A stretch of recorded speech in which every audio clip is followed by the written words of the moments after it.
आटणे कडे जये त्या श्रीकृष्णे वंदूतया ते मूकं करोति वाचालं पंगुं लंघयते गिरिं यत्कृपातमहं वन्दे परमानन्दमाधवम् श्रुतिस्मृतिपुराणानाम् आलयं करुणालयं नमामि भगवत्पादं शङ्करं लोकशङ्करं शङ्करं शङ्कराचार्यं केशवं बादरायणं सूत्रभाष्यकृतौ वन्दे भगवन्तौ पुनः पुनः।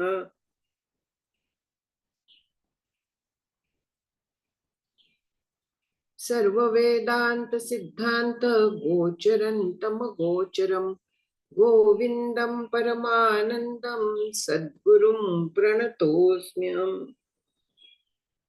हरि ओम।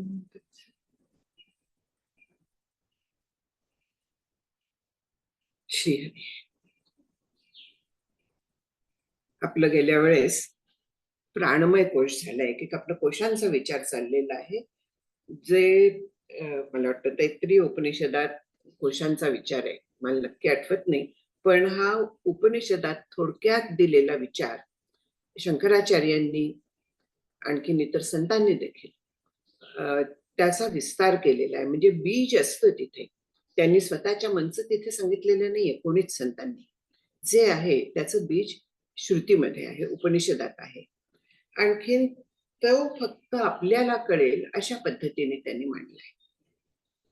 श्रुतीमध्ये अगदी थोडक्यात असतं, पण त्याचे बारकावे सगळे हे आपल्याला संत सांगतात. आणि तसं शंकराचार्यांनी आपल्याला पटेल, कळेल, त्याचा निराश कसा करायचा, ह्या सगळ्या विचारांनी आपल्याला सांगितलेले कोश इथे. तर हे जे कोश आहेत यातले आपण दोनचा विचार केला. कोश म्हणजे बांधणारं, अडकवणारं, आपल्याला पूर्ण जे बांधूनच ठेवतं. कशाला बांधून ठेवतं तर ह्या संसारात बांधून ठेवतं, जन्ममरण परंपरेत बांधून ठेवतं. असे जे हे कोश आहेत तर त्यांचा विचार इथे मांडलेला आहे. आणि तो कशासाठी तर ते कोश एक एक सोलून टाकायचा आहे.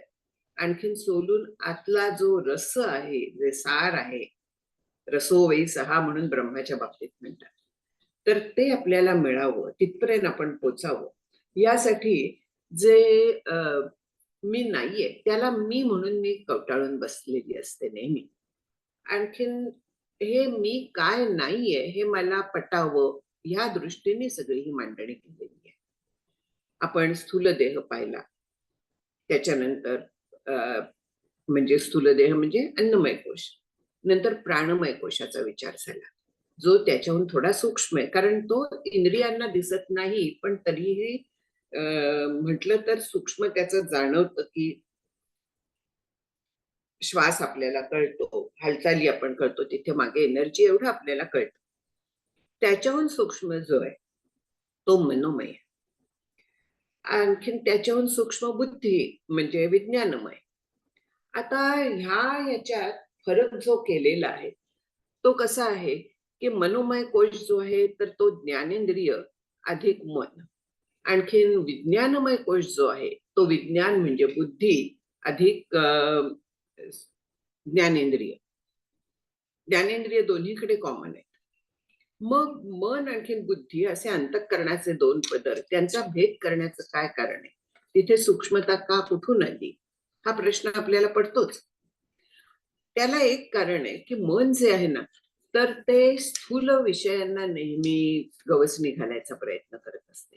त्याचे संकल्प जे असतात, संकल्प विकल्पात्मिका वृत्ती समनहा, हे आपल्याला व्याख्या माहिती आहे की जी संकल्प करत असते, अंतःकरणाची वृत्ती म्हणजे अंतःकरणात झालेला बदल. अंतःकरण स्थिर आहे, त्याच्यावरती एक लाट उठली, कसली उठली, मला अमुक पाहिजे, मला तमुक पाहिजे, काय करावं, असं करावं का तसं करावं, ह्या ज्या सगळ्या लाटा आहेत तर ह्या लाटांना मन असं नाव आहे. आणखीन हे मन जे आहे हे नेहमी स्थूल विषयांच्या बाबतीत असतं. जिथे मन पोचू शकत नाही तिथे बुद्धी पोचते. आणि ह्यामुळे मन जे आहे ना तर ते थोडस स्थूल आहे, कारण ते स्थूल विषयातच रमतं. आणि याच्या उलट बुद्धी जी आहे ती मनाच्या रीचच्या पलीकडे असणारी, संकल्प जिथे मनाचा पोचू शकत नाही, तर अशा ठिकाणी जाते. आता संशोधक जे असतात ते जास्त विज्ञानमय कोशात रमलेले असतात. ते मनाला जे कळत नाही ते बुद्धीपर्यंत, बुद्धी तिथपर्यंत जाऊ शकते. म्हणून बुद्धी जी आहे म्हणजे विज्ञानमय कोश वेगळा केलेला आहे आणि तो मनाच्या आतला म्हणजे अधिक सूक्ष्म अशा पद्धतीने केलेला आहे. ऍक्च्युअली हे जास्त व्यापक आहे, कारण ते सूक्ष्म आहे. स्थूल अन्नमय जो देह आहे तो एवढाच राहतो. प्राणमय जो आहे तो त्याला व्यापून राहतो. मनोमय बाहेर जातो, आपल्याला माहिती, अंतःकरण वृत्ती बाहेर जाते. आणखीन बुद्धिवृत्ती तर त्याच्याही पलीकडे जाते. आनंदमय कोश जो आहे तर तो आपण थोडक्यात पाहिलं होतं की गाढ झोपेची जी अवस्था आहे तर त्याला आनंदमय म्हणतात. आणखी गाढ झोपेची अवस्था म्हणजे केवळ अज्ञानाची अवस्था. तिथे केवळ अज्ञान असतं, फक्त अज्ञान, बाकी काहीही नाही. आणखीन अज्ञान हे मायेचा अंश आहे म्हणूया. माया सगळ्यात सूक्ष्म आहे, आनंदमय कोश हा सूक्ष्म आहे. माया ही शुद्ध स्वरूपात आहे. आपण आनंदमय कोशाच्या वेळेस विचार करू त्या सगळ्याचा, ते जाऊन दे. पण हे असे एकात एक असे सूक्ष्म होत गेलेले कोश आहेत. म्हणून मग आता जो विचार आहे प्राणमयाच्या नंतर तो स्थूल विषयांच्या बद्दल कल्पना जे करते त्या मनाचा आहे. मन हे परमार्थशास्त्रात अत्यंत महत्वाचं मानलेलं आहे. याला कारण असं आहे की मन हे ज्ञानेंद्रियांच्या करवी सगळे त्याचे मेसेजेस घेत, आणखीन बुद्धीपर्यंत नेत.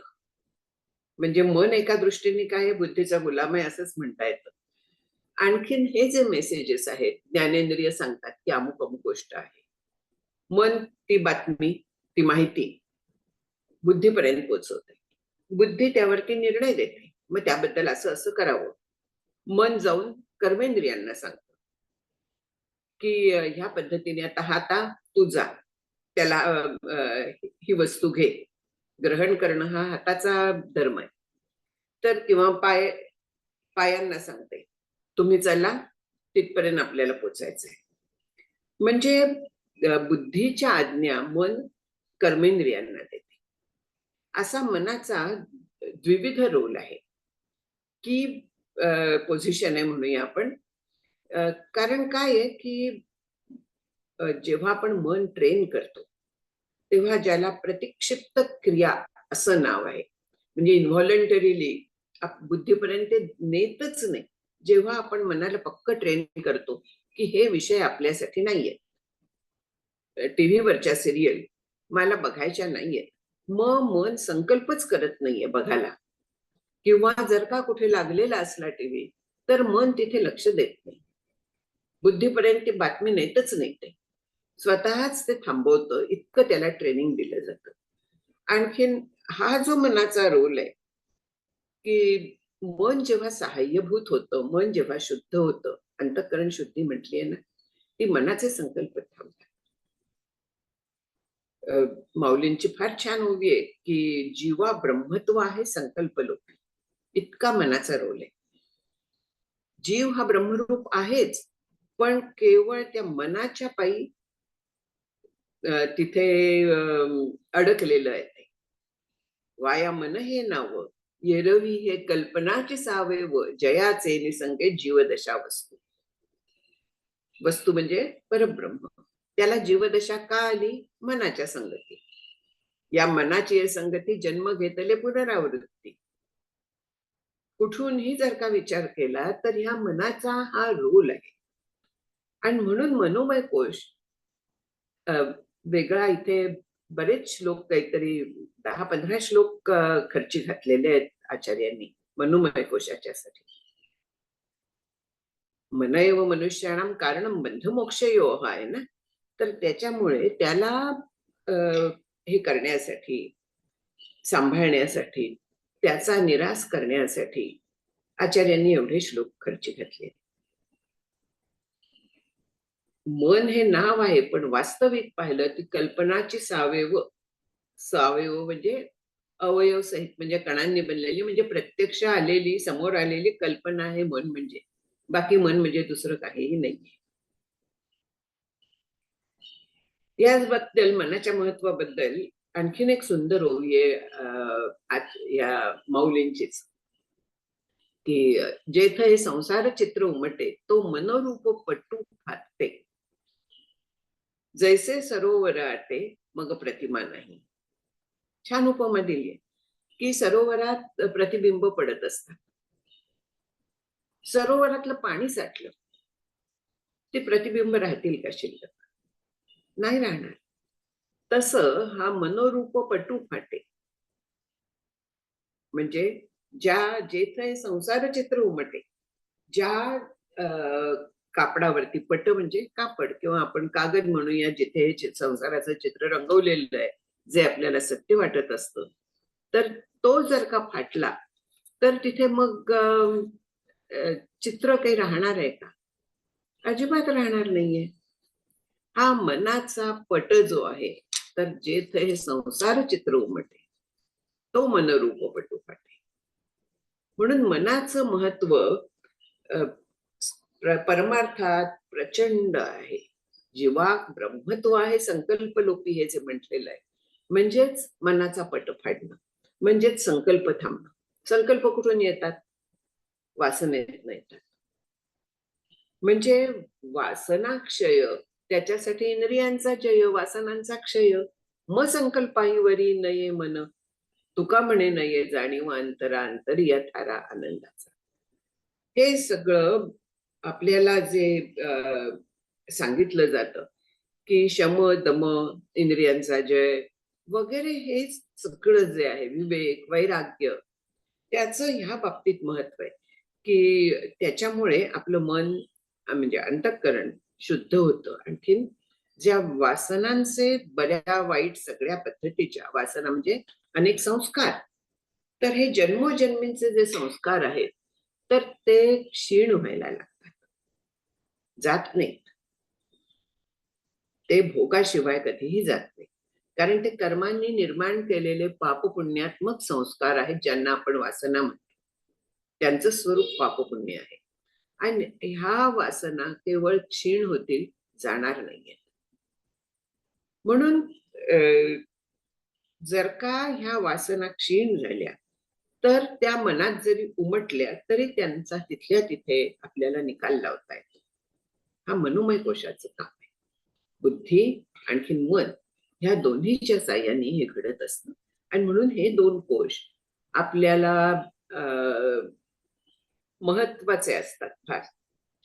मनच मनाला ताब्यात ठेवतं, बुद्धीच बुद्धीला ताब्यात ठेवते. काकांचे शिष्य काय झालं? आवाज येतोय? काही प्रॉब्लेम आहे? ठीक आहे. म्हणजे मन जे आहे, तर त्याचं महत्व हे लक्षात घ्यायचं. आणखीन तो मी नाही हे आपल्याला कळणं जड जातं. बुद्धी आणखीन जवळ आहे म्हणजे याच्या कशाच्या, आत्म्याच्या. याला कारण काय आहे की बुद्धीमध्ये प्रतिबिंब पडतं असं शास्त्र सांगतं. चिदाभास जो असतो तो बुद्धीमध्ये असतो. वास्तविक तो जाऊन देते, आपण बारकावात नको शिरायला. आत्ताच्यासाठी तो बुद्धीमध्ये असतो, एवढे लक्षात घ्यायचं. म्हणजेच अंतःकरणात असतो. आणि म्हणून हे जे अंतःकरण जे आहे, ते म्हणजे मी नाही हे पटवून घेणं पटतं एक वेळ आपल्याला, पण तरी देखील त्याप्रमाणे विचार करणं हे कठीण जातं. म्हणून मग इथे आता आपल्याला सांगतात 169व्या श्लोकात की ज्ञानेंद्रियाणि च मनश्च मनोमय स्यात् कोशो ममाहमिति वस्तु विकल्प हेतु संज्ञादि भेद कलना कलितो बलियांस तत्पूर्व कोशम अभिपूर्य विजृंभते. म्हणजे ज्ञानेंद्रियाणि च मनश्च मनोमय स्यात्, ज्ञानेंद्रिय आणखीन मन मिळून मनोमय कोश होतो, आपण पाहिलं ते. हा काय आहे तर मम आणखीन अहम, अहम मम अध्यास म्हणून जे म्हटलं जातं की वास्तविक मी म्हणजे देह नाहीये.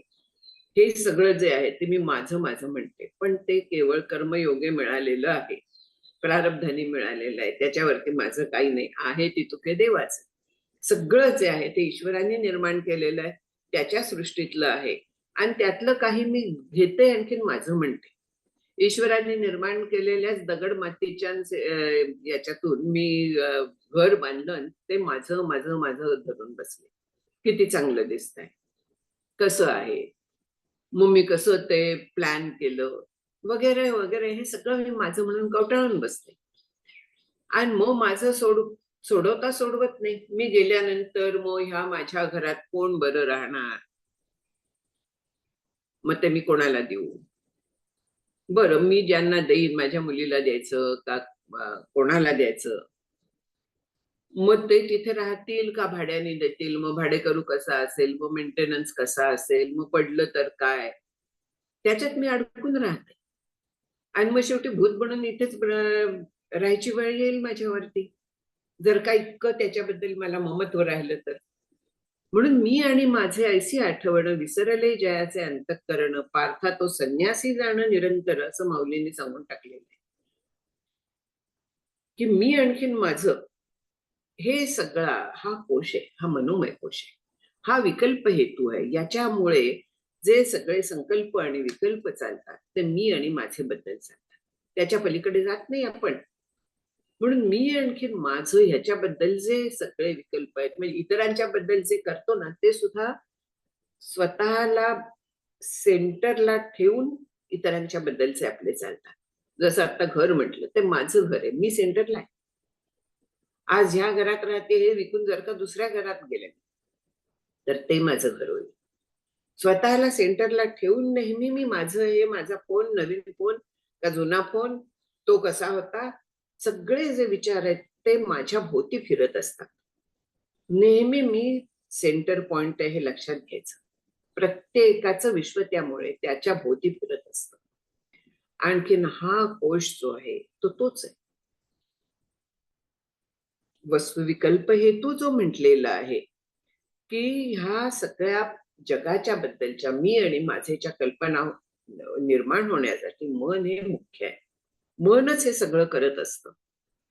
आणखीन तिथे काय होतं की संज्ञादी भेद म्हणजे नाम, रूप, नामाचा नामी, हे सगळे जे वेगवेगळे नाम आहेत, वेगवेगळे पदार्थ आहेत, सगळा हा जो भेद आपल्याला जाणवतो, वास्तविक पाहिलं तर ब्रह्म एकमेव अद्वितीय आहे, पण तिथे आपल्याला भेद दिसायला लागतो. आणखीन हा जो भेद आहे तो विकल्प हेतू, तो मनाच्या मुळे निर्माण होतो. मगाशी जे म्हटलं की जेथे संसार चित्र उमटे तो मन रूपपट, म्हणजे विकल्प हेतू म्हणजे ह्या सगळ्या संकल्प विकल्पांना कारणीभूत जे आहे ते मन आहे. संज्ञादी भेद कुठे गेलं, संज्ञादी भेद कलना कलिता, तिथे कल्पना व्हायला कारण ते मनच आहे आणि अत्यंत बलवान आहे. अर्जुन म्हणतो ना की मनश्चंचलम अस्थिरम तस्याहम निग्रहम मन्ये वायोरिव सुदुष्कर, म्हणजे मन अत्यंत बलवान आहे. वाऱ्याचा जसा मोठ बांधायला अशक्य आहे, तसं मनाचा निग्रह मला फार कठीण वाटतं. चंचलम ही मन कृष्ण ही सुरुवात आहे मला वाटतं त्याची. हो, तर त्याच्यावरती भगवान पण मान्य करतात की खरोखर हे मन कठीण आहे, पण ते ताब्यात आणायला काय उपाय आहे, तर वैराग्येणच अभ्यासेन तो कौंतेय वैराग्येणच गृह्यते, हे भगवंतांनी सांगितलेलं आहे. की मान्य आहे तुझं म्हणणं, पण त्याला ताब्यात आणायला अभ्यास आणखीन वैराग्य ह्या गोष्टी फक्त उपयोगी आहेत. अभ्यास परत परत करायचं, 10 वेळा मन धावेल, पुन्हा आणायचं त्याला. वैराग्य विषयांच्या बद्दल ते कसे कायम टिकणारे नाहीयेत, कायम सुख देणारे नाहीयेत. कायम सुख देणारी एकच गोष्ट आहे, वगैरे जर का आपण विचार करत राहिलो, विषयांच्या मागे धावणाऱ्या मनाला मागे खेचत राहिलं, इंद्रियांना मागे खेचत राहिलं, तर हळूहळू हाच अभ्यास आहे. या अभ्यासाने मन हळूहळू ताब्यात येऊ शकतं. आणि मनोजय हा सगळ्यात कठीण आहे. तो जर का झाला तर परमार्थ एकदम सोपं होऊन जातो. मग त्याला काही प्रॉब्लेम येत नाही. मनाने आपलं ऐकलं पाहिजे. आपण मनाचं ऐकत असतो. मन जे सांगेल ते आपण करत असतो. पण आपलं मनाने ऐकलं पाहिजे. आणि ते त्याला ताब्यात घेतल्याचं लक्षण आहे. आपलं जेव्हा मन ऐकायला लागतं, अत्यंत बलवान आहे ते. आणखीन ते देखील संपूर्ण शरीर व्यापून असतं. आपल्याला माहिती आहे की संपूर्ण शरीर व्यापणारं जे आहे, तर ते पंचप्राण आहेत, अंतःकरण आहे, ब्रह्मतत्व तर आहे, आत्मा तर आहेच. हे संपूर्ण शरीर व्यापून असतात. आणि त्यामुळे आपल्याला नखाग्र कुठेही काहीही हे झालं, केसांना उठलं तर कळेल, केस प्रत्यक्ष अचेतन असतात. पण कुठेही आपल्याला स्पर्श झाला म्हणूया, कुठेही काहीही संवेदना आली तरी ती आपल्याला कळते, कारण मन तिथे मागे असतं, ते संपूर्ण देह व्यापून असतं. ते जेव्हा एकाच ठिकाणी केंद्रित झालेलं असतं, ज्याला आपण एकाग्र चित्त असं नाव देतो, त्यावेळी आपल्याला बाकीचं काहीही दिसत नसतं. सगळ्यांचा अनुभव आहे. जर का वाचनात मी रंगलेली असली, समोरनं कोणी गेलं तरी मला दिसलं तरी ते मला कळणार नाहीये, कारण मन तिथे मागे, डोळ्यांच्या मागे नाहीये. डोळे माझे केंद्रित झाल्यात ते त्या वाचनावरती झाले. विचार करत जर का असते, डोळे मिटलेले असते, कानाने तर ऐकू यायला हवं, पण जर का विचारात मन एकाग्र झालं असलं तर कानाने सुद्धा ऐकू येत नाही. इतकं त्या मनाचा महत्वाचा रोल जो आहे तो हा आहे सगळा, की मनाला आपण अशा पद्धतीने वळवू शकतो अभ्यासाने. आणि हे मन सगळा देह व्यापून असतं, पण तरीही त्याला एकाग्र चित्त ज्याला म्हणतो, एका पॉइंटला आपल्याला आणता येतं, हेही लक्षात ठेवायला हवं.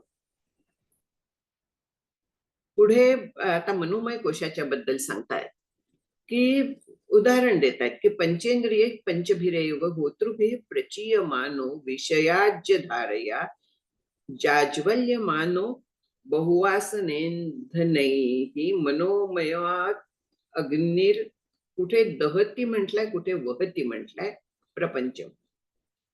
म्हणजे उदाहरण दिलेलं आहे की यज्ञाच्या मध्ये यज्ञकर्ते जे 5 होते वगैरे असतात, त्याच्यात 4 आणखीन 5 ब्रह्मा, 5वा तिथे 5 वृत्विक लागतात. आणखीन त्याचप्रमाणे ही 5 ज्ञानेंद्रिय ती तशी आहे. ते वृत्विक काय करतात, तर त्या अग्नीमध्ये आहुती देत असतात. त्याप्रमाणे इथे ज्ञानेंद्रिय जी आहे ती विषयरूप तूप आणून ओतत असतात. ज्ञानेंद्रिय विषय आणून ओततायत. आणखीन मन लाकडं कुठची आहे, वासनारूप, म्हणजे मनात जे आहेत तर ती आहे. हा लाकडांनी प्रदीप्त केलेला मनोमय कोश रूप आहे, हा अग्नी आहे. आणि तो काय मग आपल्याला यज्ञ हा प्रसाद देतो, प्रपंचात अडकवणं. छान उपमा आहे की हा जो यज्ञ चाललाय, हा यज्ञ करणारी कोण आहे, जीव यज्ञ करतोय, पण त्याच्यात होते कोण आहेत, तर ज्ञानेंद्रिय आहेत. ते काय करतायत, विषय रूपी तूप ओततायत. विषय सेवने कोण तृप्त झाला, इंधने निमाला अग्नी केवी, म्हणून प्रश्न विचारलेला आहे. विषयांच्या सेवनाने कोणालाही तृप्ती मिळणार नाहीये, हे घेतलं मी की मला आणखीन कसली गरज नाही लागणार.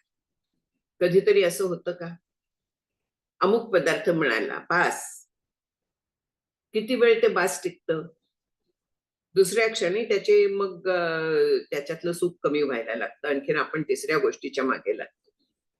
म्हणून हा विषय रूप तूप जोपर्यंत आपण ओततोय त्याच्यात, तोपर्यंत ही वासना रूप लाकडं संपणार नाहीयेत, जळून जाणार नाहीयेत, कारण आपण तूप ओततच राहिलेलो आहोत. ह्या इंद्रियांचं, ज्ञानेंद्रिय अनेक विषय आणून आपल्याला देतायत, आणखी मन त्यांच्या मागे धावत राहिलंय. म्हणून मनोमय कोश तो खूप बलवान होतो, आणखीन प्रपंच नेव्हर एंडिंग असा कंटिन्युअस राहतो, कारण ते तूप संपतच नाही. विषयरूप तूप संपत नाहीये. लाकडांचा सप्लाय कधी संपत नाही. मग कसा काय तो अग्नी शांत होणार? प्रपंच रूप प्रपंच तो वाढतच जाणार आहे.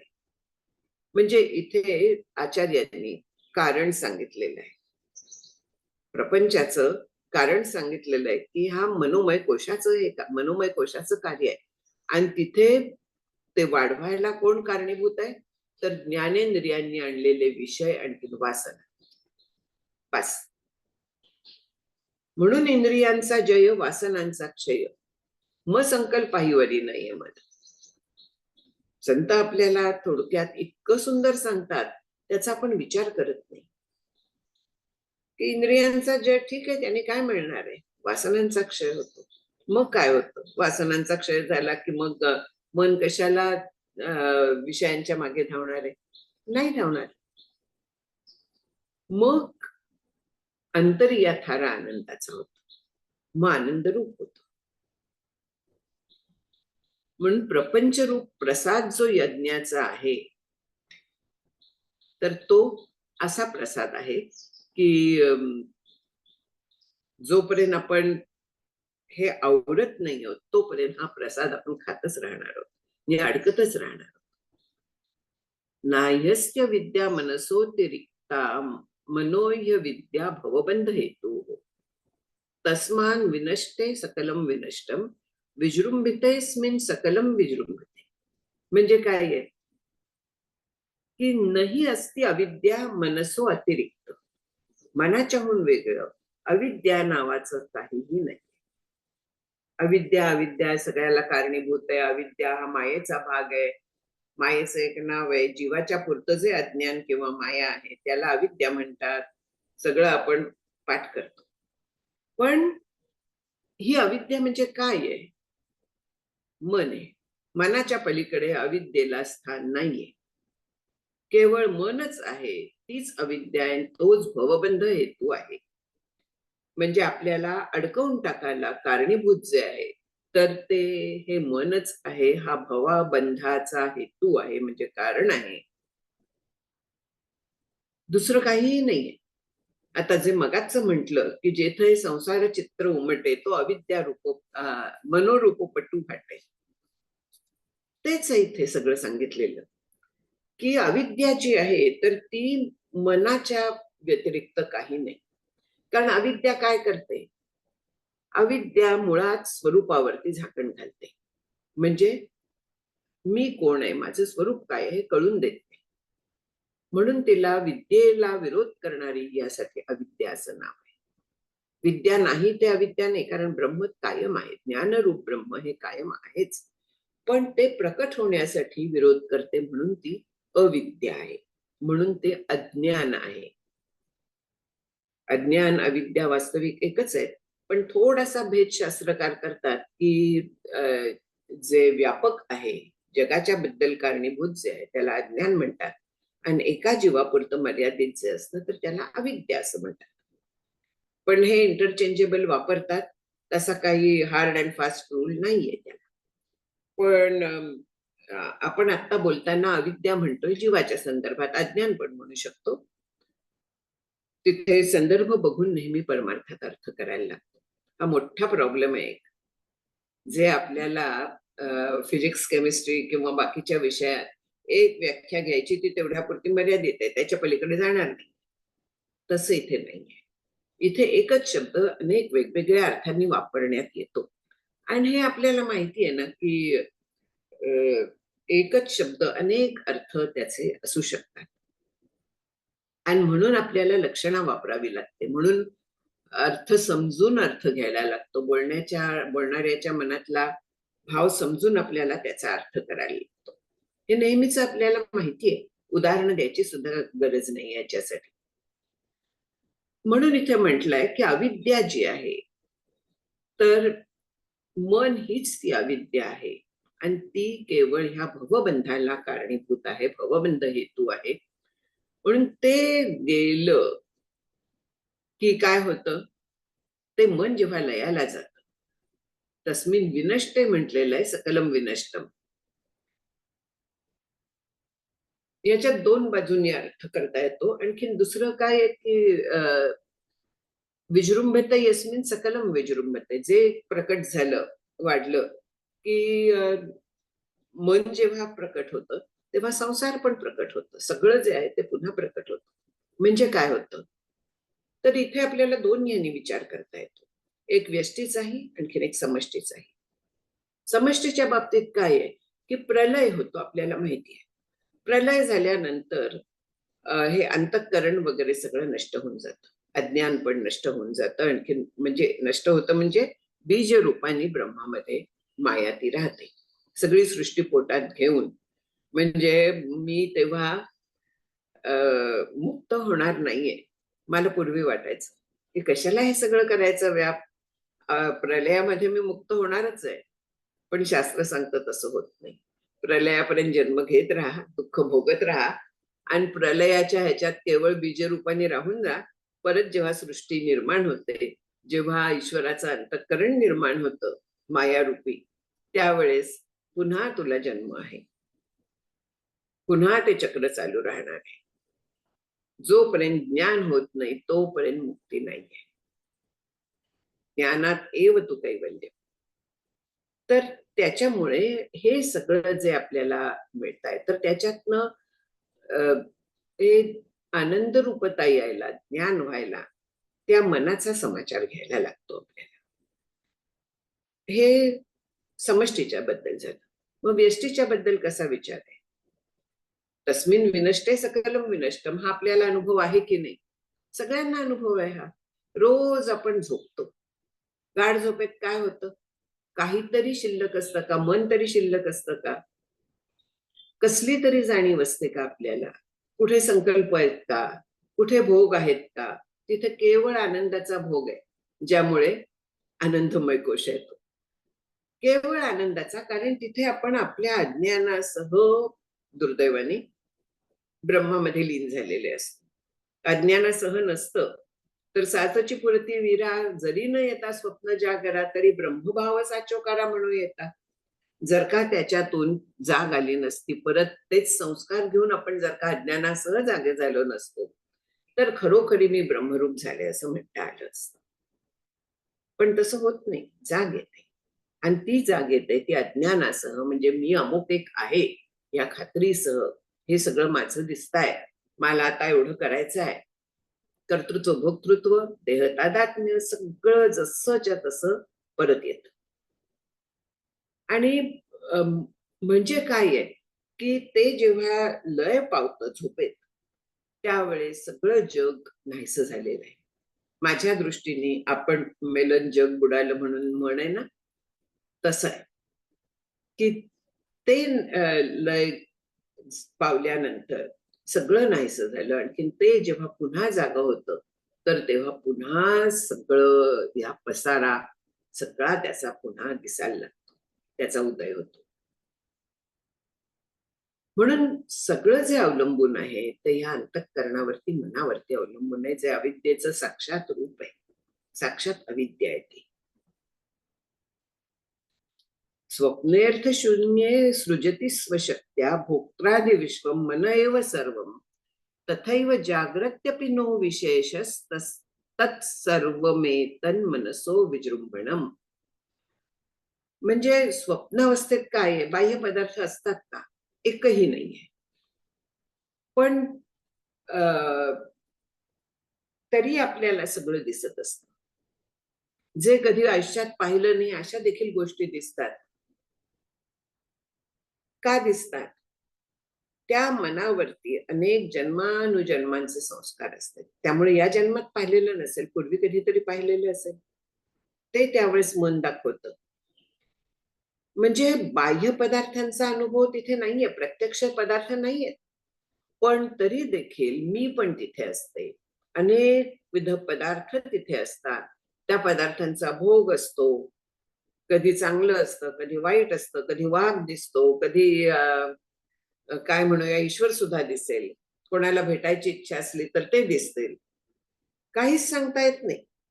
काय दिसेल हे मन शेवटी तसा आकार धारण करत असतं.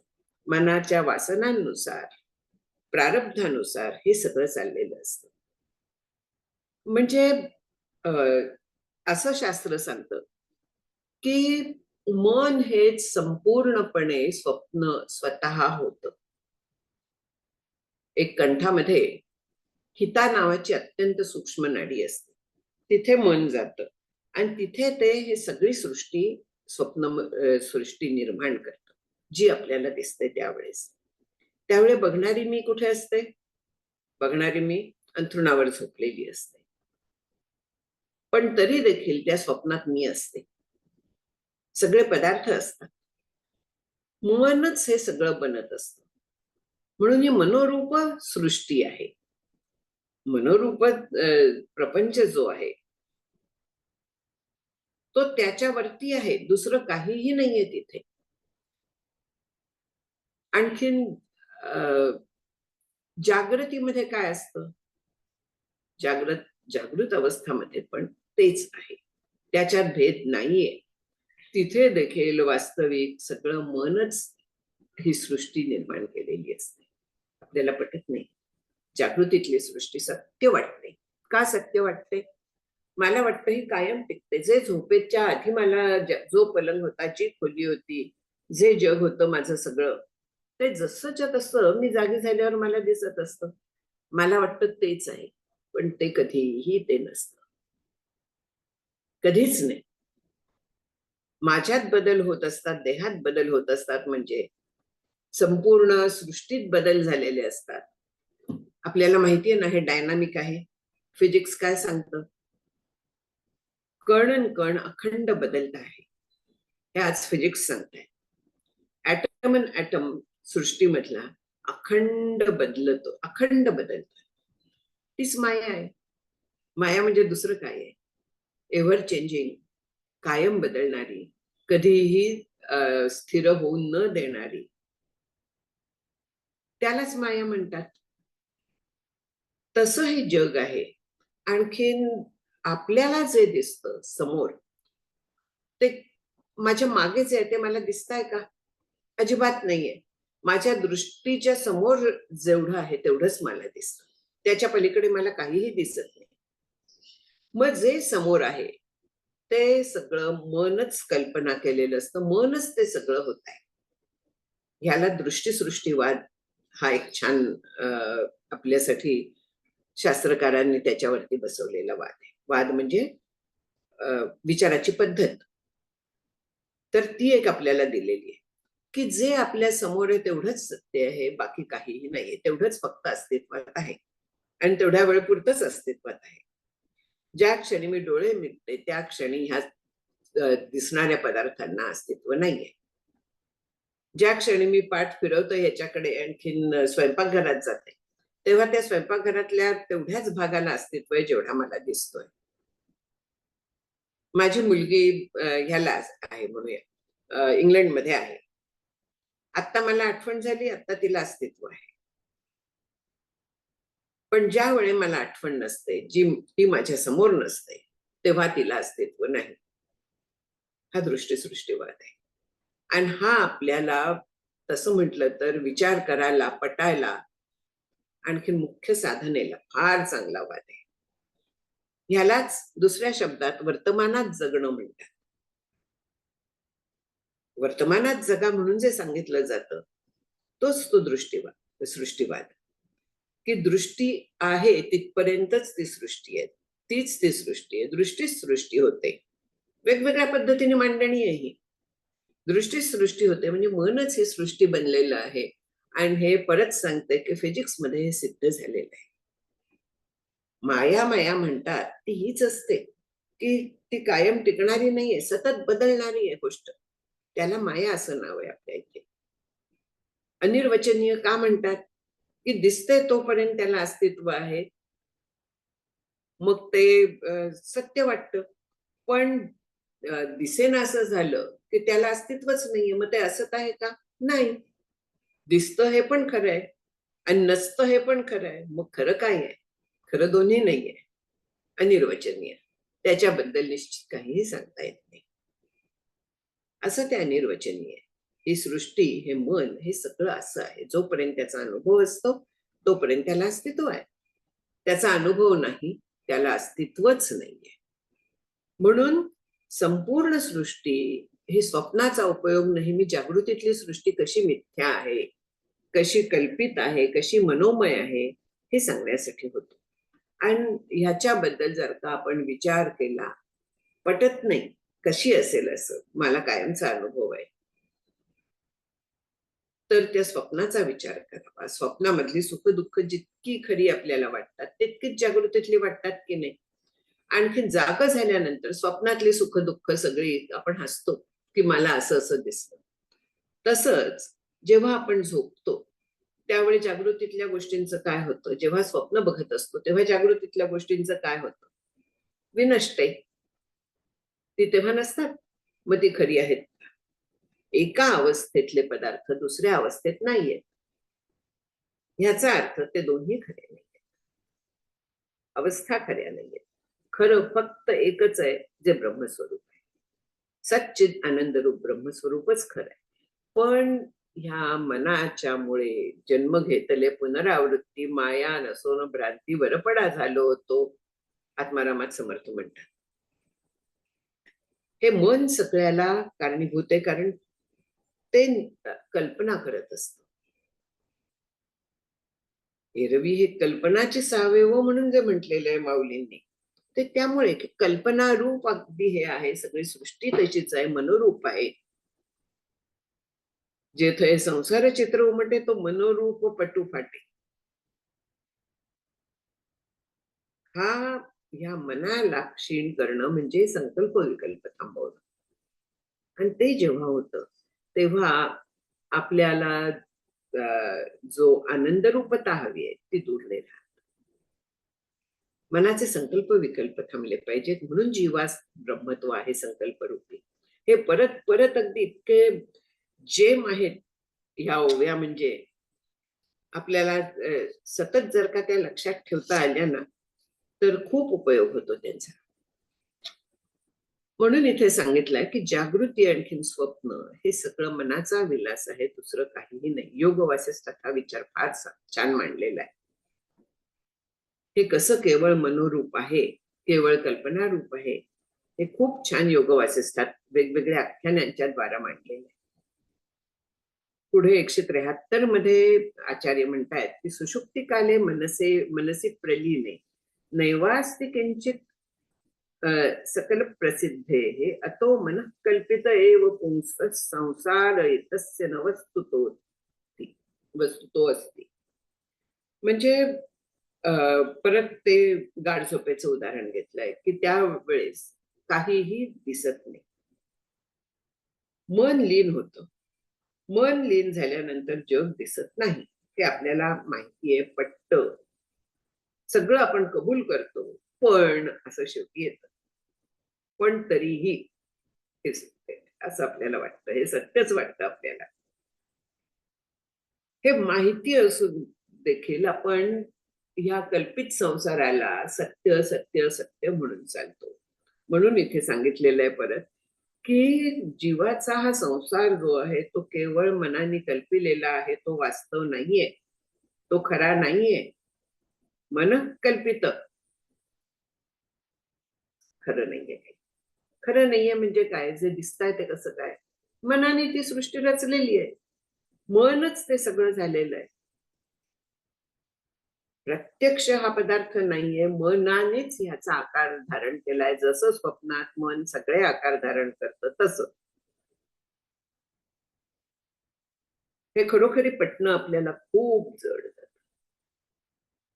पण तरी देखील विचार केला ना तर आपल्याला मान्य करायला लागतं.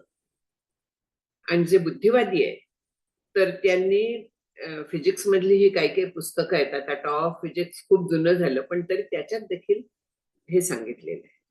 आणखीनही पुढे फिजिक्स सूक्ष्मात गेलेलं आहे आणि ते पण तेच सांगतं की हे खरं नाहीये. ज्याला आपण माईक म्हणतो की सतत बदलते, सृष्टी सतत बदलते, काहीही इथलं स्थिर नाहीये. स्थिर वाटतं, भास होतो, मनः कल्पित एव, पण वास्तविक इथलं काहीही स्थिर नाही, सतत बदलणार आहे, सतत कल्पना ती बदलत असते आणि त्याच्याप्रमाणे ती सृष्टी बदलत असते. अशी ही सृष्टी आहे. त्याला छान आणखीन एक कल्पना केली 174 मध्ये, की वायुना नियते मेघ पुनस्तेनैव नियते, मनसा कल्प्यते बंधो मोक्षस्तेनैव कल्प्यते. म्हणजे आकाशात आता ढग यायला लागलाय, ते इकडून तिकडे जातात. कसे जातात? त्यांच्यात चेतना आहे का? नाही. वायू वहन हे त्याचं कार्य आहे. प्रत्येक भूताचं काही कार्य आहे. तर त्याच्यात वायू जो आहे तर तो वस्तू वाहून नेतो, हलवतो. मग मेघांना कोण आणतं? वायू. आपण म्हणतो ना की मान्सून कुठपर्यंत आला, तो ईशान्य मान्सून वारे वगैरे आपण म्हणत असतो. नैऋत्य मान्सून, म्हणजे हे जे येतात, वर्ण येत आहेत का नैऋत्येतनं येत आहेत वगैरे, हे सगळ्याच्या गोष्टी आहेत. हा वायू आणतो की नाही? मेघ जे येत आहेत तर ते वायूच्यामुळे येत आहेत. बरं, मग त्याच्यानंतर ते न येत आहेत, आणखी निघून पण जात आहेत. त्यांना कोण नेत आहे? वाराच. वारा आणतो आणि वाराच घेऊन जातो. त्याप्रमाणे हा जो सगळं प्रपंच आहे, प्रपंचरूपी बंध म्हणूया, तिथे मनसा कल्प्यते बंधो म्हटलाय. मनाने बंधाची कल्पना केली, आणखी मोक्षाची कल्पना पण मनच करतं. दोन्ही कल्पना आहेत. बंध पण कल्पना आहे आणि मोक्ष पण कल्पना आहे. बंध सापेक्ष मोक्ष ही कल्पना आहे, मोक्ष सापेक्ष बंध ही कल्पना आहे. त्याला एक दोन छान उदाहरण आहेत अगदी. तुकाराम महाराजांचं एक हे आहे की ते वारीला जायचे. त्यांचा मित्र होता, त्याला ते म्हणायचे की अरे चल वारीला माझ्या बरोबर.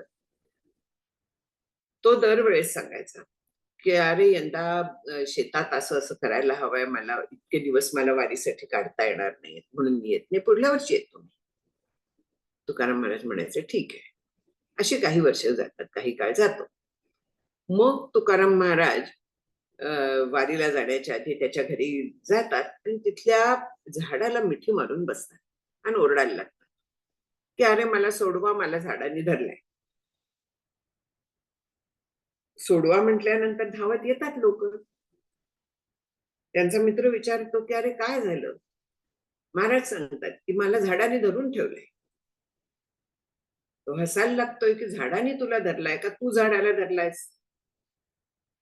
त्याच्यावरती ते म्हणतात की संसाराने तुला धरलाय का तू संसाराला धरलायस? तुझ्या वाचून काही होणार नाही असं आहे का? कोणाचं कशा वाचून अडत नाही, कोणा वाचून अडत नाही. बेसिक गोष्टी फक्त अन्न वस्त्र निवारा आहेत. पाणी, अन्न, अगदी ह्या गोष्टी आपल्याला लागतात, तेवढ्या बेसिक असतात ह्या. पण आपल्याला 5 स्टार फॅसिलिटीज सगळ्या लागतात. आश्रमात कुठे जायचं, अभ्यास वर्गाला जायचं, तिथे कशी सोय आहे पहिला आपला प्रश्न असतो. मग सेल्फ कंटेंट रूम आहे का? कॉमन आहे. एवढ्या माणसाच्यात एक बाथरूम, अरे बापरे, मी नाही येत. जमिनीवर झोपायला लागणार, मला नाही जमणार. म्हणजे आपण कशासाठी जात असतो हा आपण विसरतो. अशा थोडासा जर का देहाला कष्ट दिले, तीर्थयात्रेचा वगैरे काय, अन्नमय कोशाचा निराश करायचा.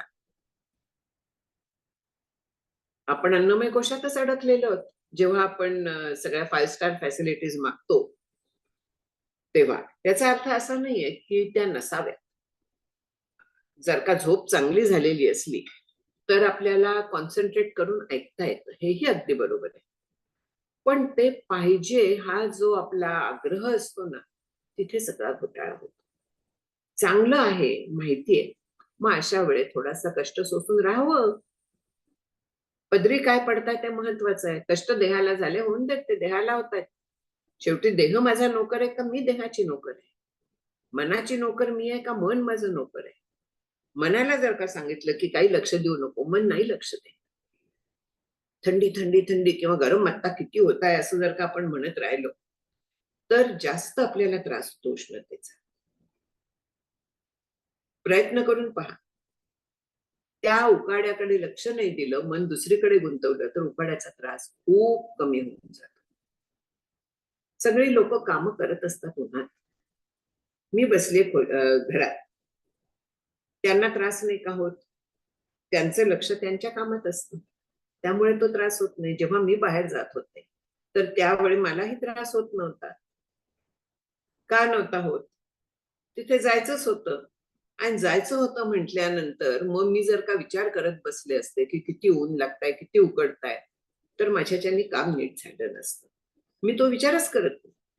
तसंच ह्या प्रत्येक बाबतीत आहे की मन सगळं हे आपल्याला समोर आणत असतं, मन आपल्याला अडकवत असतं, बांधत असतं. दुसरी एक खूप छान गोष्ट सांगितली होती, कसं आपलं बंधन बंधन मनाने कसं कल्पित केलेलं आहे ते. एक लमाणांचा तांडा होता. ते गाढवावरती सामान लादून इकडून तिकडे जायचे, तिथे काम करायचे, तिथलं झालं की पुढे जायचे. गाढव त्यांच्या बरोबर घेऊन जायचे त्या अर्थात. आणखीन जाताना मुक्कामाच्या ठिकाणी ते खुंट्या ठोकायचे, त्याला दोऱ्या बांधायचे आणि ते गाढवांच्या पायाला बांधायचे की त्यांना चरता यावं, पण इकडे तिकडे ती भरकटू नयेत, हिंडू नयेत. तसं दोऱ्या बांधून ठेवत असत रात्री त्यांना. एकदा काय घोटाळा होतो की दोऱ्या सगळ्या आधीच्या मुक्कामाला विसरून येतात ते पुढल्या मुक्कामाला. आता ताबडतोब तर दोऱ्या शक्य नाहीयेत. मग काय करायचं? रात्रभर जागत राहायला लागेल गाढवं राखायला. कसं काय ते जमणार आहे? त्यांना प्रश्न पडतो. मग त्यांच्यातले जे मोठे असतात, अनुभवी असतात, ते सांगतात की काय प्रॉब्लेम आहे, तुम्ही डील गाढवाशी करताय. गाढवाला एकेका जागी उभे करा, तिथे खुंटी एक एक ठोका, आणि जसं तुम्ही त्या दोरी बांधताना त्याच्या पायाच्या भोवती फिरवता, आणखीन बघता, त्याप्रमाणे पायाच्या तिथनं हात फिरवा तुम्ही. गाढव उभं राहील, ते हलणार नाहीये. पटत नाही त्यांना, पण ते करतात सांगितलं म्हणून. आणि खरोखरी गाढवं तशीच्या तशी उभी दुसऱ्या दिवशी सकाळी. यांना माहिती असतं की गाढवांना बांधलेलं नाही, ते हकलायचा प्रयत्न करतात, गाढवं हालत नाहीत. मग ते पुन्हा सांगतात की अरे बाबांनो, गाढवांना वाटतं की त्यांना बांधलेलं आहे, सोडा ती गाठ, खुंट्या काढा, मग ते येतील, मग ते हलतील. त्याप्रमाणे केल्यानंतर गाढवं हल्ली, चालायला लागली. म्हणजे बंधन कल्पित, मोक्षही कल्पित. पण तरीही तो मोक्ष सांगायला लागला. हे सगळं सांगणारे श्री गुरु. त्यांनी जेव्हा सांगितलं की असं असं कर, तर तेव्हा ते पटलं आणि तेव्हा त्याप्रमाणे केलं. मनाचं तेच आहे, सगळं मनाचं तसंच आहे. बंध कल्पित, मोक्ष कल्पित. मनाच्या श्लोकात एक छान श्लोक आहे, स्फुरे विषयी कल्पना ते अविद्या, स्फुरे ब्रह्मरे जाण माया सुविद्या. मुळी कल्पना दो रूपे तेची झाली, विवेके तरी सस्वरूपी मिळाली. म्हणजे जोपर्यंत आपण विषयांच्या बद्दल कल्पना करतोय, जोपर्यंत मन थोडक्यात विषयांमध्ये रमलेलं आहे, त्याला अविद्या माया असं म्हणतात. ती अडकवून ठेवणारी आहे. आणि स्फुरे ब्रह्मरे जाण माया सुविद्या. जेव्हा आपण ब्रह्माचा बद्दल विचार करतो, आत्मानात्म विवेक वगैरे करतो, अनुसंधान ईश्वराचं ठेवतो, ते ब्रह्म ईश्वर आणि ब्रह्म ह्याच्यात भेद नाही आहे हे जाणून जेव्हा अनुसंधान ठेवतो, ती सुविद्या माया आहे. ती मोकळी करणारी आहे. बंधमुक्त हे जे आहे म्हणून तुकाराम महाराज म्हणतात की बंधमुक्त शीर्ण तुका म्हणे. बंधन कल्पनाच आहे, मोक्ष कल्पनाच आहे. पण मुळात बंधन, जगत सत्यत्व, देह तादात्म्य ह्या ज्या कल्पना आपण करून बसलोय, दृढ त्यांना धरून बसलोय, त्याच्यामुळे आपल्याला मोक्षाची कल्पना करायला लागते. ज्या वाऱ्याने मनाचं स्वरूप काय आहे, वायू तत्वाचं बनलेलं आहे, तर रजोगुणाचं आहे, कारण कायम चांचल्य आहे म्हणून रजोगुण आहे तिथे. आणखीन हे असं वायू तत्व बनलेलं, जसा वायू त्या मेघांना आणतो आणि सूर्याला आच्छादित केलं जातं आणि वाराच त्या मेघांना दूर करतो, आणखीन सूर्य पुन्हा प्रकाशित होतो. तसं ह्या मनाने संसाराची सगळी कल्पना केली आहे आणि आपल्याला बंध निर्माण केलाय. आणखीन मनच जेव्हा साह्यभूत होतं तर त्यावेळेस तेच कल्पना करतं, कसली? स्फुरे ब्रह्मरे जाण माया सुविद्या. म्हणजे ब्रह्माच्या विषय, ईश्वराच्या बद्दल हे जेव्हा ते अनुसंधान ठेवायला लागतं तर त्यावेळेस तेच हे अविद्यारूपी अज्ञानरूपी ढग दूर करतात आणि मग आत्मसूर्याचा पुन्हा प्रकाश आपल्याला कळायला लागतो. म्हणजे मी कोण आहे हे मला ज्ञान होतं. म्हणून मन एव मनुष्याणाम कारणम बंध मोक्ष योग हे म्हटलेलं आहे. संतांनी मनाचं एवढं जे सांगितलेलं आहे ते या दृष्टीने, कारण त्याचा की रोल आहे.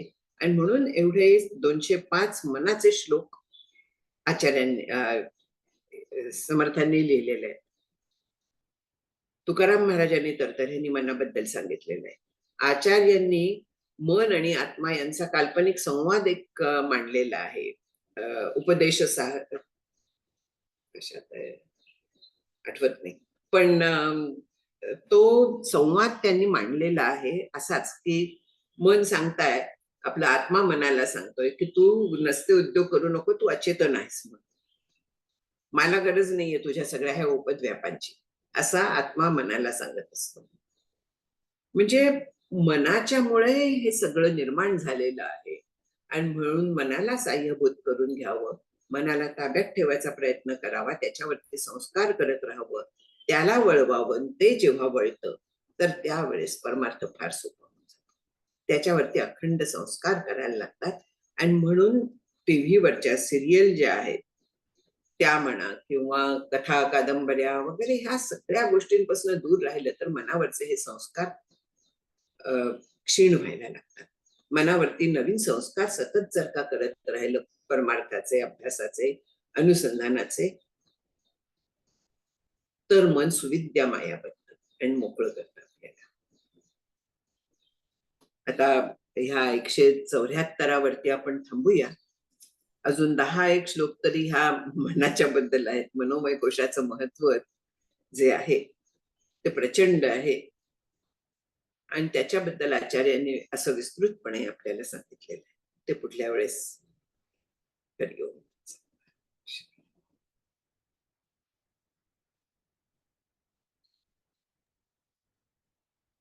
तुम्हाला पुन्हा एकदा नमस्कार ज्योत्स्नाताई. खूपच छान मन हे बंधन कारण मोक्ष योग ह्या सिद्धांत आणि साधने व प्रमुख वाक्यावर खूपच चिंतन एकाग्र झालं, समग्र झालं. कोणाला काही प्रश्न आहेत? खूप सुंदर विषय आहे. जसं आपल्याला ज्योत्स्नाताईंनी सांगितलं, ठिकठिकाणी मनाच्या बद्दल उपदेश झालेले आहेत.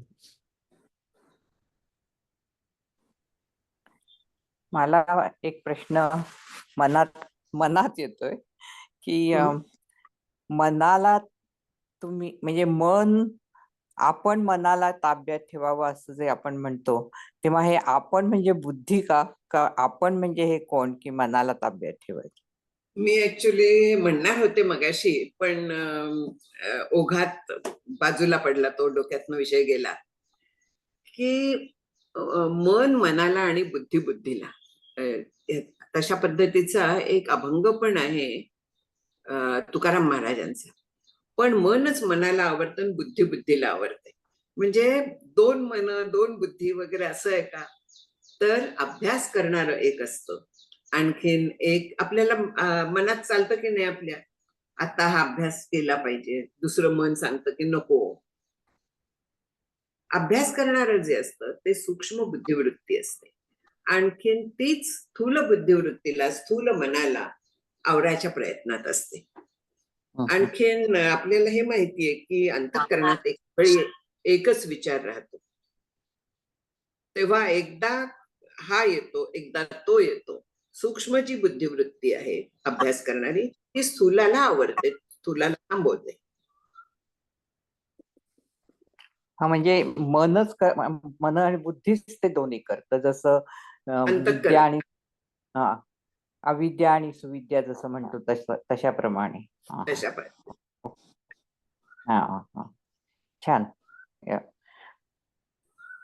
आणखी एक विचारू का प्रश्न, का आणखीन कोणाला विचारायचं तर? तुम्ही जे हे दृष्टी सृष्टीवाद म्हणालात, हो. तसाच पण दृष्टी सृष्टी पण एक वाद आहे ना? सृष्टी दृष्टीवाद आहे. हा सृष्टी दृष्टी. दृष्टी तो सृष्टी आणि सृष्टी दृष्टी. सृष्टी दृष्टी जो आहे तो आपल्यासाठी सामान्यांना सुरुवातीचा वाद आहे की सृष्टी सत्यत्व दिलेलं आहे तिथे. सृष्टी आहे म्हणून दिसते, सृष्टी आहे म्हणून दृष्टी, असा तो आहे. आणि दृष्टी सृष्टीमध्ये दृष्टीला दिसताय तेवढीच सृष्टी आहे. ओके, मोठा फरक आहे.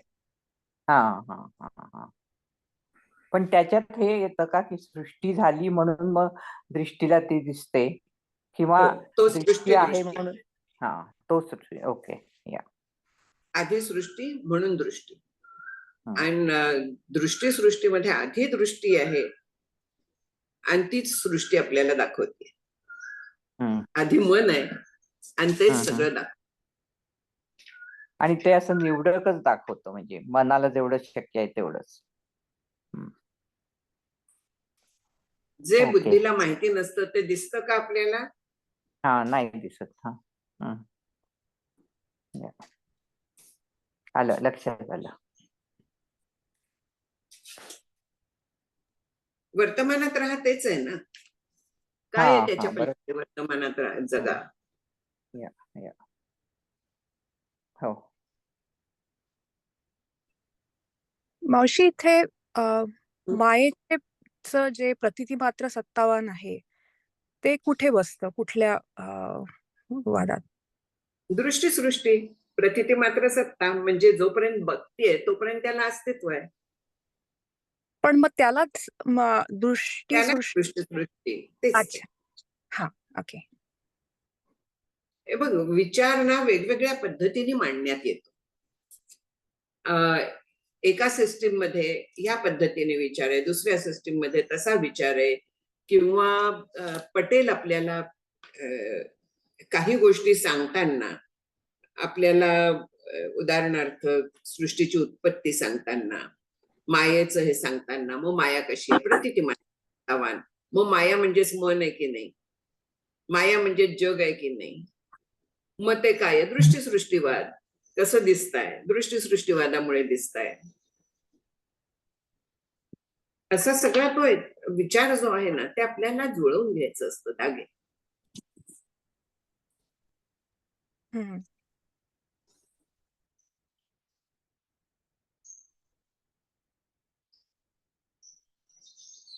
ताई नमस्कार, मला एक प्रश्न होता. आहे का वेळ? 1-2 मिनिटं विचारू? मला वेळ आहे, तुम्ही बोला. आता तुम्ही छान सांगितलं की आपली ज्ञानेंद्रिय विषयांचं तूप घालत असतात आणि त्यामुळे मग मन अजून त्याच्याकडे जातं वगैरे काही.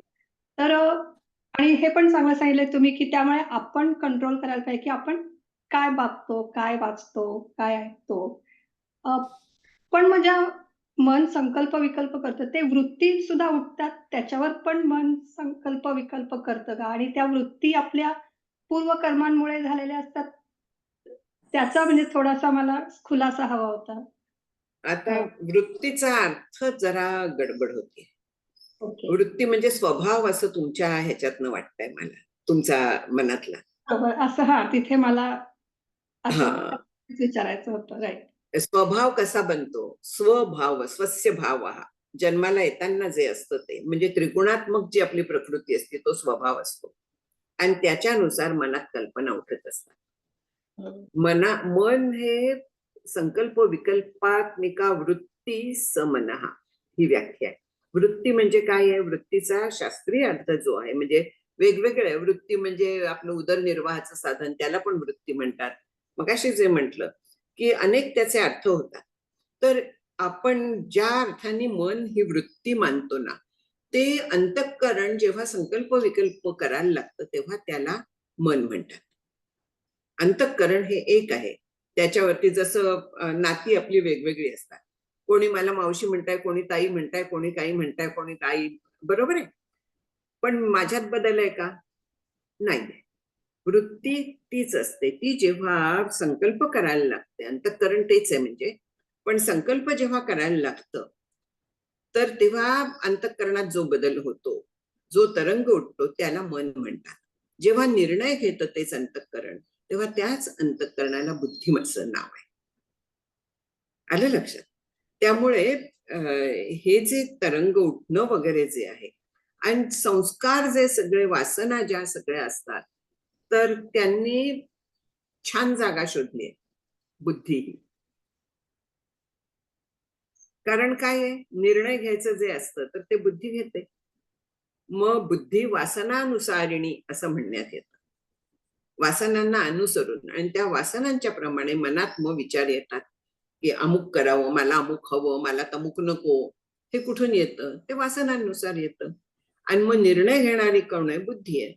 ती त्या वासनांना अनुसरते, आणखी निर्णय घेते. त्या वासना क्षीण करून, बुद्धीला वळण लावून, मनाला वळण लावून आपल्याला हवं ते जेव्हा आपण करायला लागतो ना, ते साधना असते.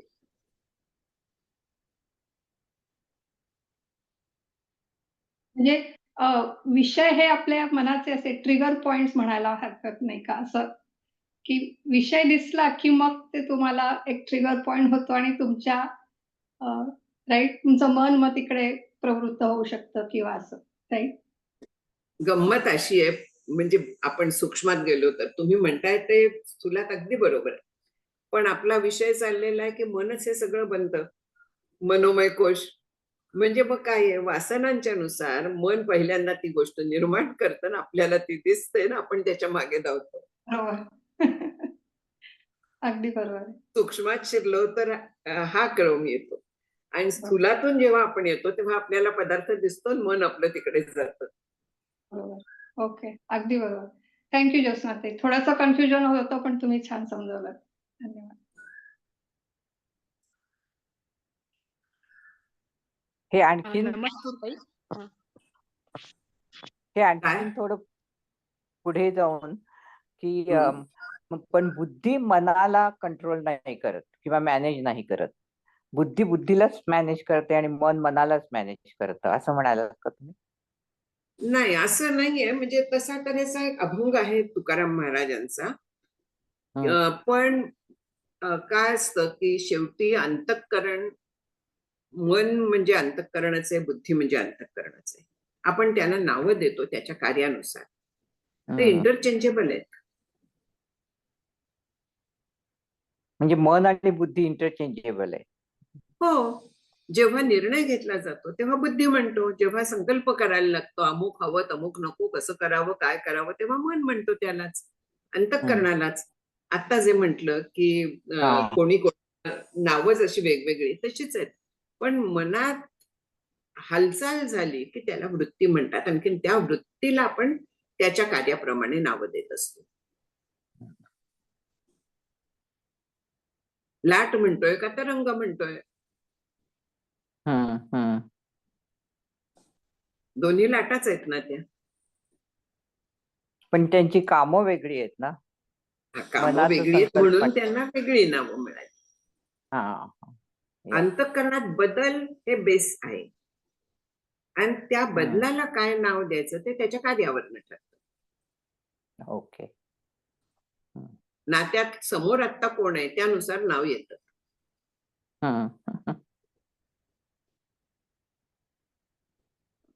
नमस्कार ताई. आचार्यांनी मिथ्या जे म्हटलेलं आहे, म्हणजेच अनिर्वचनीय म्हणायचं होतं का त्यांना? ते सगळी एकच आहे. सतासत विलक्षण, अनिर्वचनीय, मिथ्या, बाधयोग्य, सगळी नावं एका ह्याची आहेत. जे अनिर्वचनीय तेच मिथ्या, तेच सतासत विलक्षण. आलं लक्षात? हो हो अनिर्वचनीय म्हणजे काय आहे? सत असत विलक्षण म्हणून अनिर्वचनीय की नाही. सत पण नाही म्हणजे कायम टिकणारं पण नाही, असत पण नाही म्हणजे अस्तित्वातच नाहीये असंही नाहीये. अस्तित्व तर आपल्याला कळतं त्याचं, पण कायम तर टिकत नाही. म्हणजे मग नक्की काय आहे? अनिर्वचनीय. म्हणून सता असत विलक्षण, सत असत विलक्षण, विलक्षण म्हणजे वेगळं, अनिर्वचनीय, मिथ्या, बाधयोग्य. म्हणून मायेला अशा पद्धतीची प्रतिती मात्र, सत्तावान, बाधयोग्य किंवा खूप नावं जी मायेला दिलेली आहेत ती त्यामुळे दिलेली आहेत. हो थँक्यू. या काही काही संकल्पना स्पष्ट झाल्या ना की आपली साधना सोपी होते. हो हो त्या दृष्टीने हा ग्रंथ फार छान आहे.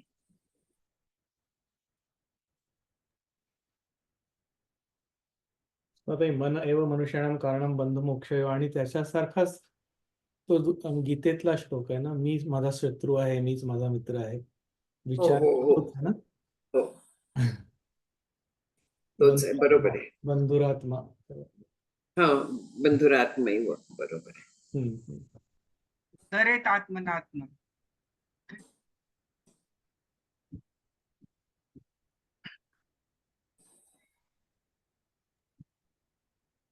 ठीक आहे. अजून काही प्रश्न आहे? हर्षद, एक बोला. ज्योत्स्नाताई, नम्रतापूर्वक तुम्हाला नमस्कार, साष्टांग नमस्कार. इथून एक थोडीशी संकल्पना स्पष्ट करून घ्यायची होती. स्वप्नावस्थेत स्वप्नसृष्टी ही मनकल्पित आहे, म्हणजेच माझ्या अंतःकरणानं सर्व आकार घेतलेत हे समजलं. हा. तसंच जागृत अवस्थेतील सृष्टी ही मनकल्पित आहे ही संकल्पना थोडी मला घट्ट करून घ्यायची होती, किंवा नीट समजून घ्यायची होती. आता त्याच्यात प्रश्न थोडासा सविस्तर विचारतो. माझ्या मनात असा आहे की जसं स्वप्नात सर्व आकार म्हणजेच व्यक्ती आलेल्या ह्या सुद्धा सर्व माझं मनच झालेलं असतं. त्यामुळे मी एखाद्या व्यक्तीशी केलेला व्यवहार हा प्रत्यक्ष त्या जीवाशी होत नाही, पण जागृत अवस्थेत मी व्यक्तीशी केलेला व्यवहार हा त्याच्या शरीराशी आणि परिणामी एका जीवाशी होतो. म्हणजेच स्वप्नात एकच जीव माझा, एकच मन माझं असं असतं. परंतु जागृत अवस्थेत दोन जीव आणि दोन मन व्यवहार करत असतात आणि ते एक सामायिक विश्व शेअर करत असतात. तर जागृत अवस्थेतील विश्व हे माझ्याच मनानं कल्पना केलेलं आहे, ज्याच्यात दुसरा जीव सहभागी आहे. हे कसं जोडून घ्यावं हे नाही समजत होतं. इथे एक लक्षात घ्या की ही जी सृष्टी आहे जागृत अवस्थेतली ती ईश्वराच्या कल्पनेतली आहे. ईश्वराने कल्पना केली ना. ईश्वराने काय केलं की एकोहम बहुश्याम, मीच विविध रूपांनी नटा, म्हणजे तोच सगळं झालाय की नाही. आलं एक्सप्लेनेशन तिथे तुमच्या लक्षात आलं? म्हणजे स्वप्नातील सृष्टी ही माझ्या कल्पित किंवा मनरचित असते आणि जागृत अवस्थेतील सृष्टी ही ईश्वराच्या मनातील कल्पित सृष्टी असते. करेक्ट करेक्ट, पण कल्पितच आहे शेवटी. हो, नाही हा फरक चांगला समजला मला. तिथं थोडासा घोळ होत होता, पण तुमच्या आशीर्वादाने आमचे मनश्चक्षु असेच उघडावेत हीच प्रार्थना. अरे पुन्हा एकदा तुम्हाला नमस्कार. मग हे समष्टी आणि यष्टी असं आहे का? हे ईश्वराची ही समष्टी आणखी इंडिव्हिज्युअल यष्टी लावून घ्यायचं असलं?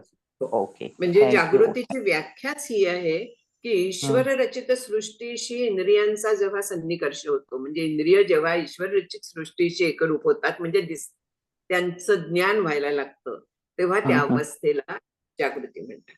ईश्वर रचित सृष्टीचं ज्ञान करून घेणारी अवस्था ती जागृती, आणखीन मनोनिर्मित सृष्टीचं ज्ञान करून घेणारी अवस्था ती स्वप्नावस्था. वा, सुंदर, लक्षात आलं. मावशी, एक छोटा प्रश्न आहे. बोल. अन्नमय कोश आणि मनोमय कोशाचा विचार चालू आहे आपला. तर छांदोग्यामध्ये असाही विषय येतो की मन हे अन्नातून बनलेलं आहे. त्याची फुलं जी आहे त्याची विष्ठा होते, त्यापेक्षा मधला भाग जो आहे त्याचं मांस तयार होतं आणि जो अतिशय सूक्ष्म भाग आहे अन्नातला त्याचं मन तयार होतं. मग तिथे अन्नातूनच मन तयार होतं अशी कल्पना आहे. तर इथं मग अन्नमय आणि मनोमय हे दोन वेगवेगळे कोश करण्यात आलंय काय? एक लक्षात घे की अन्नमयम ही सौम्य मनहा म्हणून जे त्या श्रुतीत सांगितलेलं आहे, हम्म. आपोमय प्राणहा वगैरे आहे की नाही, बरोबर आहे. हम्म. हो. तर तूच सांगितलंस आता की स्थूल भागाचा मांस वगैरे पूर्ण स्थूल असतो तर तो बाहेर पडून जातो, आपण टाकून देतो. मधला जो असतो त्याचं मांस होतं. आणखीन सगळ्यात सूक्ष्म असतो त्याचं मन होतं. हे अगदी बरोबर सांगितलं. आणखीन मन कुठलं आहे? अन्नमय आहे. अगदी बरोबर आहे. अंतःकरण अन्नमय आहे. अगदी बरोबर आहे. याचा प्रयोग केलेला आहे की नाही, की 15 दिवस अन्न खाऊ नकोस, सिद्ध केलाय की नाही? हो. आठवत का उपनिषद? हो हो हो. त्याच्यात सांगितलंय की नाही? हो. प्रश्न इथे आहे की हा, इथे अन्नमय आणि मनोमय हे दोन वेगवेगळे का कोश केलेत मग? अरे मन अन्नाचं बनतं. हे मन हे शेवटी काय आहे? अपंचीकृत भूतच आहे ना. आणि अन्न हे काय आहे? पंचीकृत भूत आहे. वायू तत्वाचं आहे. ओके. म्हणजे फक्त म्हणजे प्रामुख्याने वायू तत्व, असं प्रामुख्याने लक्षात. सांगण्यासाठी केलंय की अन्नमयाचं जे स्थूल जे आहे ते अन्नमय कोश केला आणि त्याच्यातलं सूक्ष्मतम पार्ट जो आहे त्याचं मनोमय कोश केला. करेक्ट आलं लक्षात. करेक्ट. आलं लक्षात. हो. म्हणजे हे सगळं ते अन्नातूनच शेवटी निर्माण होणार आहे. पण मन जे आहे ते अपंचीकृत आहे, सूक्ष्म आहे. म्हणून ते सूक्ष्म भागापासून. आता बुद्धी ही तेजोमय म्हटलेली आहे. बुद्धी कुठून निर्माण होते माहितीये? हो. जे धृतम. तूप असतं ना, घृतम. तुपातला जो सगळ्यात सूक्ष्म भाग असतो तो तुपावरती अशी एक साय धरते पहा. त्या रूपाने तो सगळ्यात सूक्ष्म भाग धरला जातो तुपाचा. जेव्हा तूप आपण गाळतो तेव्हा पातळ भाग थोडासा वरती राहतो आणि त्याच्यावरती एक लेअर असा येतो साईसारखा. तो तुपाचा सगळ्यात सूक्ष्म भाग धरला जातो. आणि तेजोमय म्हणून आपल्याला शास्त्रामध्ये अन्नशुद्धीसाठी साजूक तूप सांगितलेलं आहे. तूप सांगितलेलं आहे. त्या अन्नशुद्धी बुद्धी स्निग्ध पदार्थापासून होते. म्हणजे हे प्रत्येकाचं सगळं हे जे अंतःकरण आहे, सगळा देह आहे, तो शेवटी अन्नापासूनच निर्माण होतो, अन्नावरतीच वाढतो, त्याच्यातच टिकतो, शेवटी जातो त्याच्यातच. संपूर्ण पंचमहाभूत जी आहे त्याच्यापासूनच अन्न निर्माण झालंय. अंती काय आहे? पंचमहाभूत त्रिगुण. मागे मागे जायचं म्हणजे लक्षात येईल.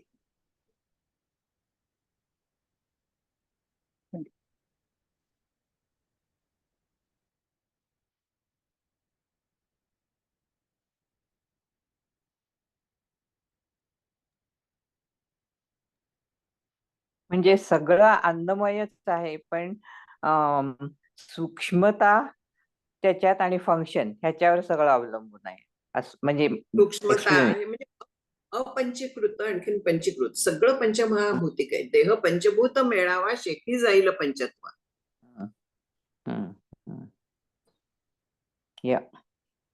संतांनी हे सगळं सांगितलंय हो आपल्याला. आपण न वाचत जातो नुसतं, त्याच्या अर्थाचा विचार करत नाही. सगळं हे छान सांगितलेलं आहे. पण आम्हाला तुमच्यासारख्या कोणी लागतात समजून घ्यायला. नाही असं नाही, थोडीशी एकदा विचाराला चालना मिळाली ना की आपला आपण विचार करू शकतो. थोडस शास्त्र माहित झालं ना की विचार करता येतो. त्याच्यासाठी शास्त्र अभ्यास हा केला ना की छान होतं. खरंय.